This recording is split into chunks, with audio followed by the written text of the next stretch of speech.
Hey, family, my name is Matthew, and welcome to Createdverse, the podcast where we dive deep into Christian ideas through a biblical lens. Today, I'm thrilled to welcome Mark Wilson, a church consultant since 2002, founder of ChurchCMO, and host of the Breaking Through the Noise podcast. Mark's discipleship journey began back in 1991 at the Calvary UMC in Nashville. And for more than 30 years, he served the church as a volunteer, teacher, staff member, and consultant. He's the mind behind the proactive discipleship making strategy. So, helping churches build intentional, consistent plans and leverage digital and social tools that empower staff and volunteers as energetic communicators. Mark, welcome to Createdverse. Thank you very much, Matthew. I'm excited to talk with you today. Absolutely. So, if I'm not mistaken, this is going to be your second podcast today talking about digital discipleship. Exactly. I pre-recorded the one that posted today, but Okay, yep. yes. So, as I'm trying to follow you a little bit, I saw that exactly what we're going to technically talk about today. So, I'm excited to jump into that. S- Yeah, fantastic. I'm excited. I love to talk about how we can, as a church, how we as individuals can make more disciples in the church. And there are so many great tools today that we can leverage that just in the last church has become aware of how to use them. And we were kind of forced into it, but yeah, I love talking about this topic, Matthew. Yeah, absolutely. So, given the little bio I just told our audience here, my question and thought process is, what are you doing right now in your local church, and what are you hoping to achieve to promote digital discipleship? Yeah, that's a great question. You know what? I work with a lot of different churches, but again, I have a couple of churches here locally that I could that I call my church home. And Mm-hmm. I was in a meeting actually today with a church that is near and dear to my heart. And we were talking about how to, they were talking about getting prepared for Advent and Christmas and, the Mm-hmm. beginning of the new year. And this is a church I've worked with for several years that I have watched them grow, to leverage platforms to be proactive digitally, to really, embrace the culture that we're in without losing sight of, hey, we got to figure out ways to be in community as well. And, it's a Mm. church that does a great job serving the community. So my challenge to them in the meeting today was your next step is then how do we use these tools to create community online? How do we create digital communities that bridge that gap from that visitor that's coming for the first time, Mm-hmm. to be a part of your, in-person community, your physical community, and be able to do both. Yeah.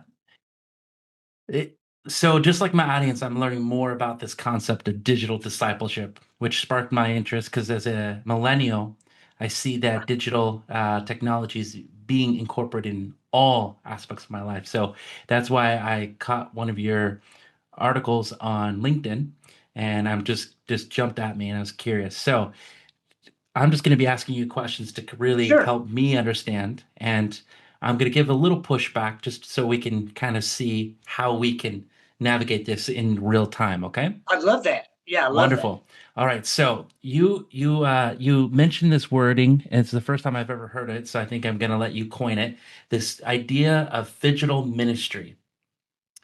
So what exactly brought you to this realm of phygital ministry? And you could define phygital for our audience, but so I'm just curious on what brought you into this kind of ministry. That, that's a great idea. And I would love to take credit for this. And I actually did some research because the word came up in some work I was doing. And Hmm. it actually came from um, about 25 years ago. People were starting to talk about Mm. in the non-church world. Mm-hmm. about creating the connection between digital interaction and physical interaction. Mm. Interesting. And really, Matthew, that's what phygital, and the word is spelled Phygital, and it's um, that consolidation of physical and digital. Mm-hmm. And I think that's what we as the church have got to figure out.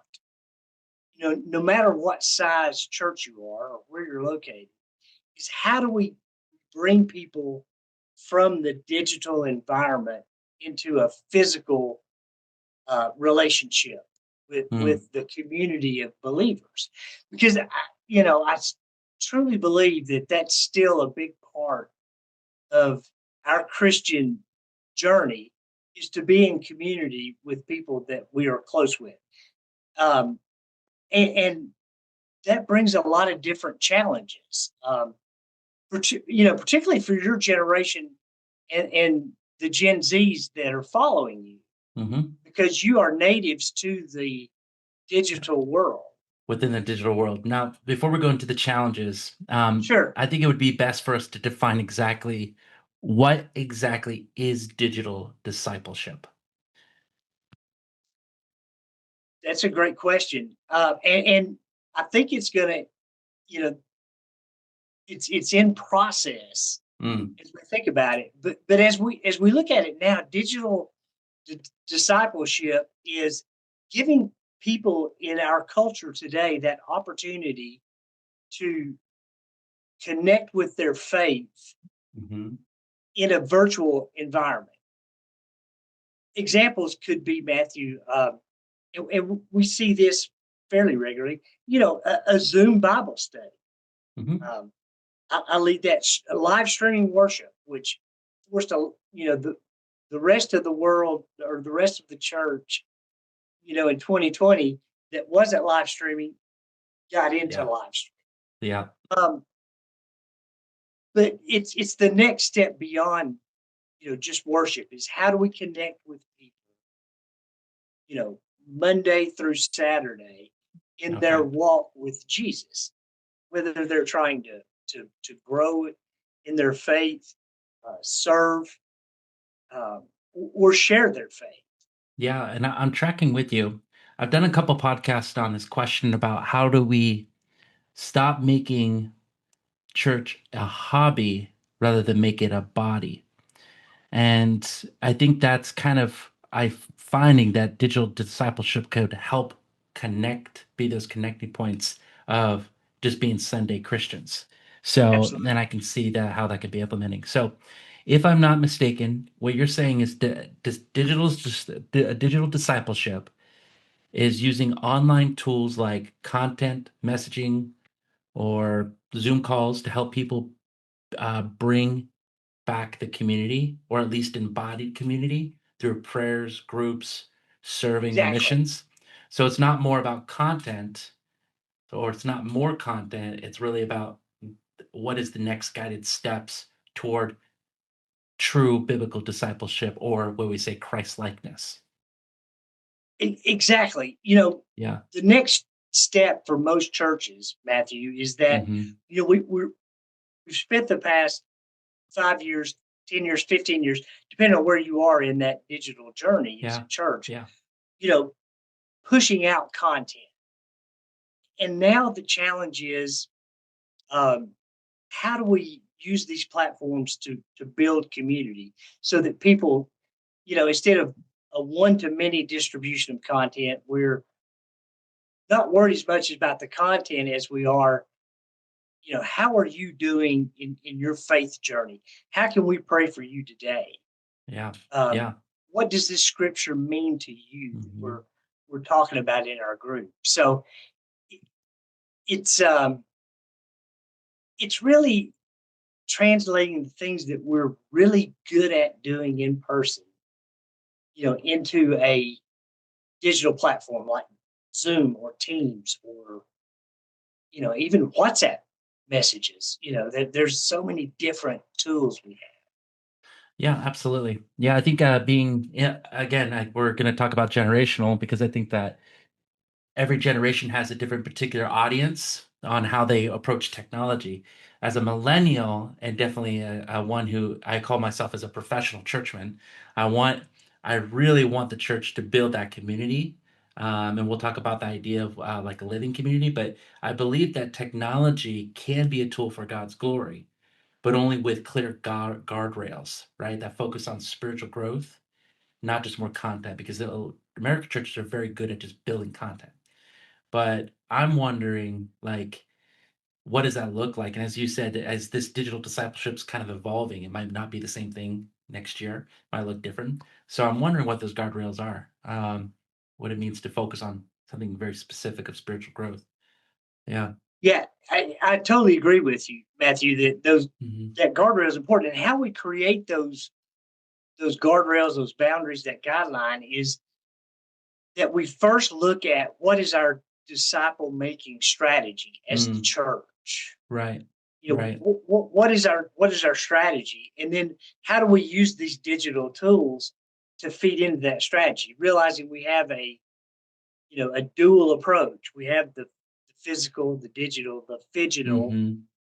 which is the hybrid Yeah, integration. definitely. So, Definitely. you know, if you don't have a strategy, then you really don't have a purpose for using these tools, and they can, and we've seen it for years in the church, these great ideas that, they blow up, and then all of a sudden, why don't we do that anymore? Well, we Hmm.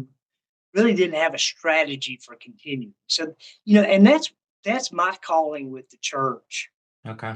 Matthew, in my work with churches and pastors is let's create a strategy and a process for disciple making in the 21st century. And then let's leverage the tools that are at our disposal, as well as using the tools that we learn in the book of Acts.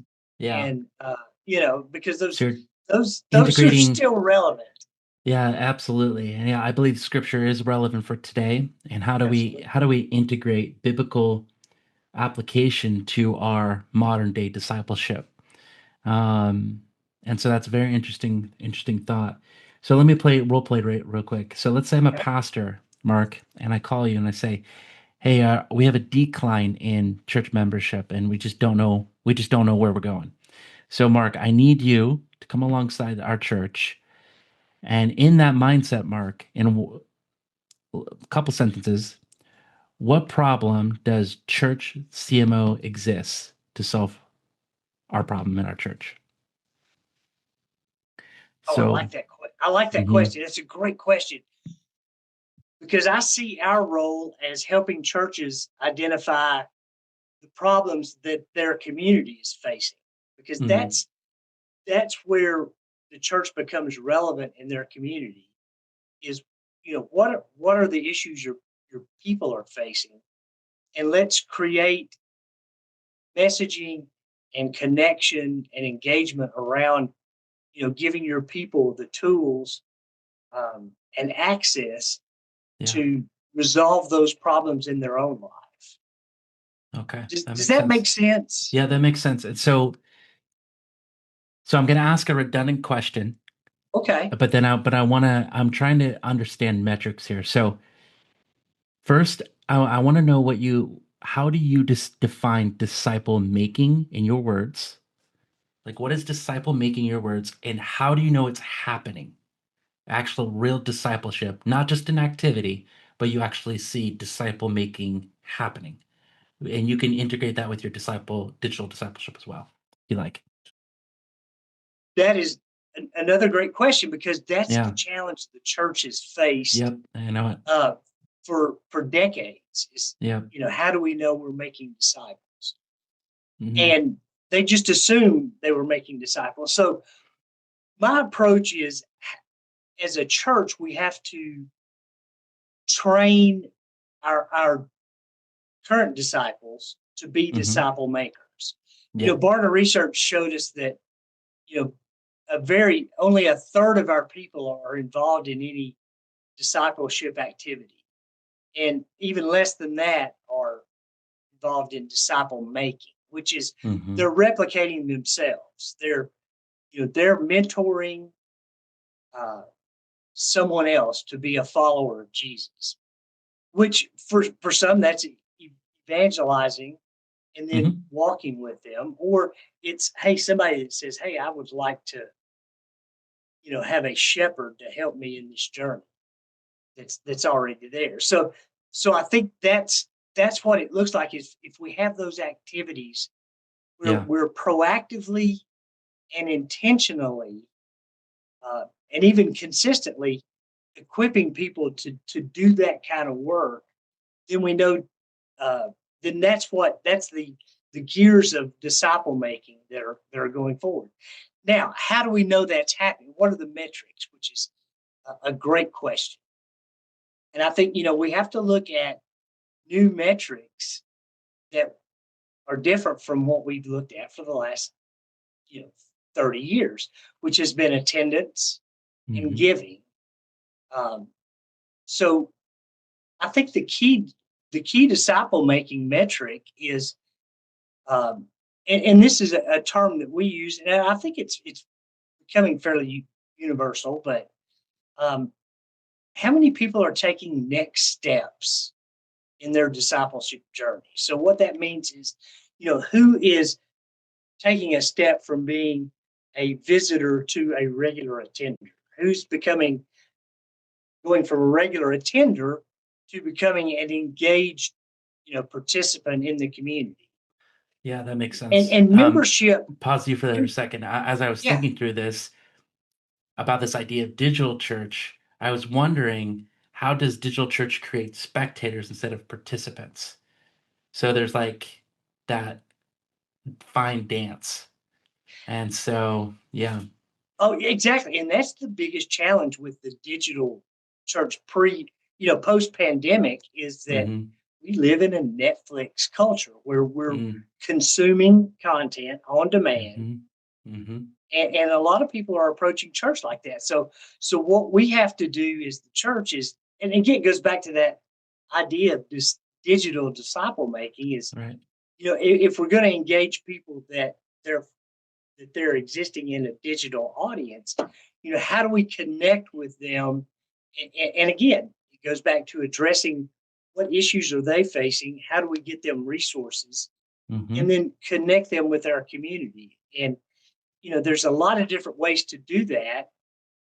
And quite honestly, Matthew, it's a lot of things that we do in person that we can do in a virtual sense. We just have to do a better job of uh, connecting with them to make sure we have people that are connecting with them in that digital community. Um, I talk a good example of that. What does that look like? A lot of churches stream their worship, and Mm-hmm. there's a worship platform, a streaming platform called Online Church from Mm-hmm. Life Church in Tulsa, that has hundreds of thousands of churches using it. In 2019, it had 10,000 users. In March of 2020, they added 10,000 users in one day. Wow. And really, what it does, it gives you that opportunity to have a chat room with your worship, among other things, which is, some churches look at that different ways. But my approach to that Mm-hmm. is, it's an opportunity for you to have your people in there Yeah. connecting with your Kind of online like have audience. instant access to your churchmen or your Exactly. congregation. Yeah. Exactly. Helping them, coming alongside them to disciple them. Exactly. In immediate And sense. Mm-hmm. because again, then it can become just a consumption audience. Mm-hmm. The church I have attended and worked with, loved for 30 years, about, gosh, 13 years ago, 14 years ago, we started streaming worship, live Mm-hmm. streaming, and we adopted the that online church platform that had the chat. And for a couple of years, I ran that myself Hmm. as I helped, groom other volunteers. Um, and you got to build a relationship with people that were worshiping from different places, Hmm. not just your shut-ins or Yeah. hey, Susie's sick, so she's watching online today. But there were groups of people around the country that were starting to build a community, and if they were, Johnny's uh, brother and sister-in-law, or so and so's, cousin that had visited the church and wanted to participate when they went home. So it became that idea, Matthew, of I was in there regularly, so I knew if someone was not there for a week or two, hey, Hmm. guess what? I had their email address. I was going to send them a message just like we would do if Yeah. your greeters or ushers recognize that, hey, John hasn't been here in a couple of weeks. We better check on him. That same kind of connection needs to happen in your So virtual as I'm communities. listening to you, you kind of remind me of something in a way, but like this digital discipleship has already kind of been around for a while when you really think about it. Because I'm thinking of YouTube. Seems like every church I ever like come across has a YouTube channel. Yes. Um, but I don't think they have a lot of viewers or followers. So is that just their lack of understanding how to market or how to understand funnels, or what do you think about that? Well, Mhm. that you're right. They don't. But fundamentally, even you go back a little further, they don't understand how to use YouTube. Right. YouTube's functionality in the last Sure. couple of years has adopted this idea that, hey, we have communities that are live streaming Yeah. even more than just churches. Yep. So, they have that chat capability, that connection capability. And Yeah. then, yeah, then how do we use that content to continue to connect with people throughout the week? Right. Now, just outside of YouTube, what other things do you do, or do you implement to bring discipleship or communities besides Uh, YouTube or Zoom?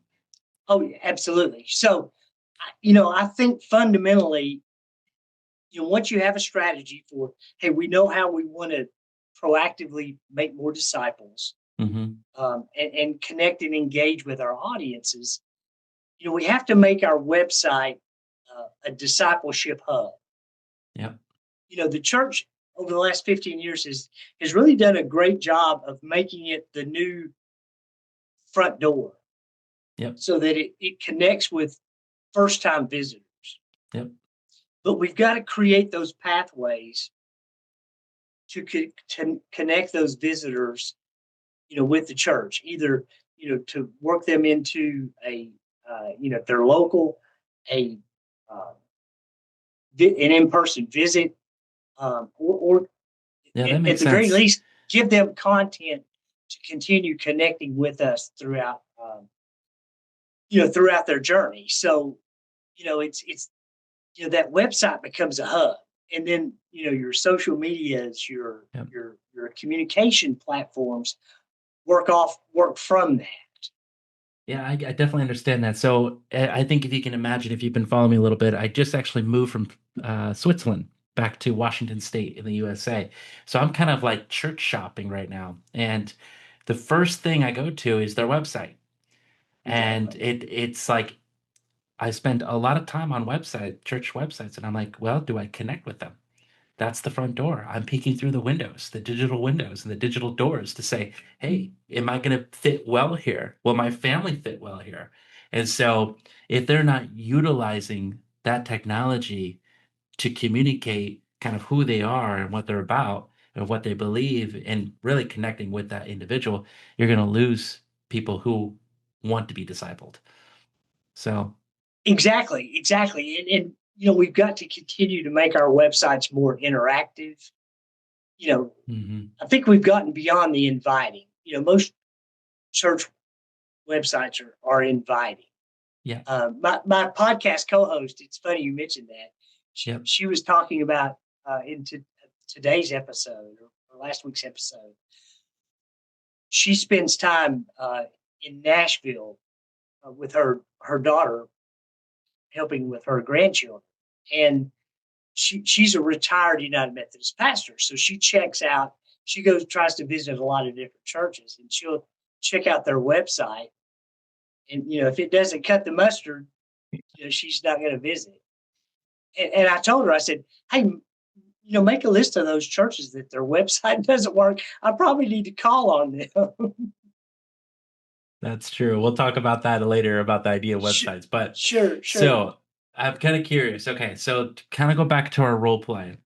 So Yes. I see specifically the need for integrating technology into our day to day because that's what connects. That's how you're going to connect in the next generations to come. Now, what when a church says we're not ready, Mark, I'm curious, what specific risk do they imagine? Like, does that make Yeah, sense? that's a good Yeah. question because Yeah. there's probably a couple of different ways. But I think when a church says I'm not ready for that, I think what they're saying, Matthew, is um, I just don't have the staff or the people to support this kind of ministry. That they're the vast majority. 85 to 90% of our churches in the U.S. and Canada are less than 200 people in Hmm. average weekly worship attendance. So they're small churches, small staffs. It may even just be the uh, the pastor and Yep. they pay for a choir director and a church Yeah, secretary understood that that. prints the bulletins.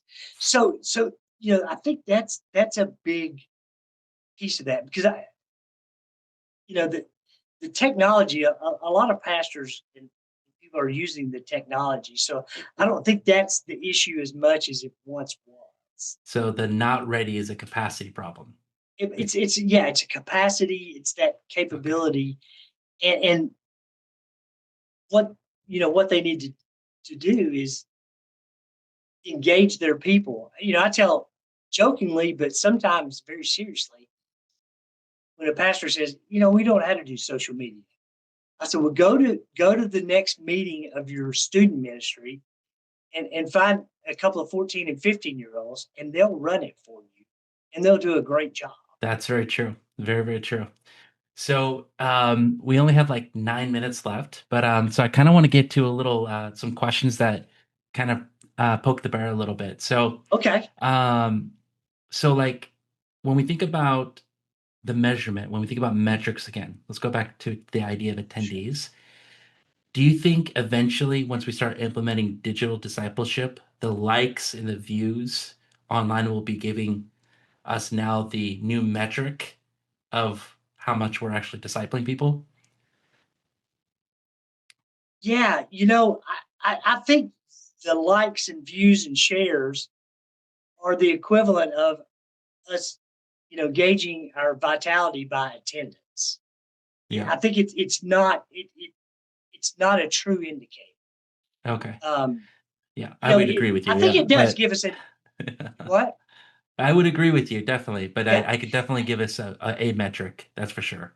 exactly. But It's a starting point because it gives you an mhm, idea of, is my message resonating? Are we resonating with people? Which I think is the first step. I think the metrics we've got to look at is the next level of how are we engaging with people? Are people commenting on our mhm, content that we're sharing? Are we getting right. people asking questions?